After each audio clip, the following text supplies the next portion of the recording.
என்னதான் இந்தியா கிரிக்கெட்டில் பெரிய டீமாக இருந்தாலும் வேர்ல்டு கப்பு அப்படின்னு எடுத்துக்கிட்டோம்னா ஆஸ்திரேலியா மட்டும்தான் அங்கே பெருசாக பெர்ஃபார்மன்ஸ் பண்ணுறாங்க. அந்தளவுக்கு சிறப்பாகவும் வச்சுருக்காங்க டீமை. அவங்களோட T20 வேர்ல்டு கப்புக்கு பிளேயிங் ஸ்குவாடை வந்துட்டு ஆஸ்திரேலியா நிர்வாகம் வந்துட்டு வெளியிட்டிருக்காங்க. அந்த ஒரு செட்டப்பை தான் இப்போ நம்ம பார்க்க போகிறோம். மறக்காமல் நம்ம சேனலுக்கு சப்ஸ்கிரைப் மட்டும் பண்ணிக்கோங்க.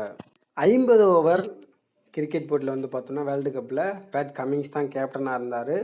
அதே போல் T20 வேர்ல்டு கப்பில் வந்துட்டு பேட் கமின்ஸ் கேப்டனாக இல்லை, மார்ஸ் வந்து கேப்டனாக இருக்கார். அதுக்கப்புறம் கமின்ஸ் இருக்கார், அதுக்கப்புறம் அஸ்டன் அகர் இருக்கார், அப்புறம் டிம் டேவிட் இருக்கார், எல்லிஸ் இருக்கார், கேம்ரோன் கிரீன் இருக்கார், ஹேஷில்வுட் இருக்கார், ஹெட் இருக்கார், இங்கிலீஷ் இருக்கார், மேக்ஸ்வெல் இருக்கார், ஸ்டார்க் இருக்கார், ஸ்டோய்னிஸ் இருக்கார், வார்னர் இருக்கார், Matthew Wade and Adam Zampa.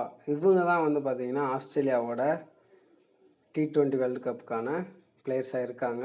இதில் எந்த டீம் பெஸ்ட் பெர்ஃபார்மன்ஸ் பண்ண போகிறாங்க அப்படின்றத நம்ம பொறுத்திருந்து தான் பார்க்கணும். ஏன்னா இந்த தடவை அவங்க T20 வேர்ல்டு கப் அடிக்கணும்னு தான் கண்டிப்பாக முயற்சியோடு வருவாங்க. ஏன்னா அவங்க 50 ஓவர் வேர்ல்டு கப்பையும் ஜெயிச்சிருக்காங்க. அதனோட தாக்கத்தையும் இதிலையும் செயல்படுத்துகிறதா இருப்பாங்க. இந்த வீடியோ பிடிச்சிருந்தா லைக் பண்ணுங்கள், ஷேர் பண்ணுங்கள், கமெண்ட் பண்ணுங்கள். மறக்காமல் சப்ஸ்கிரைப் மட்டும் பண்ணிக்கோங்க.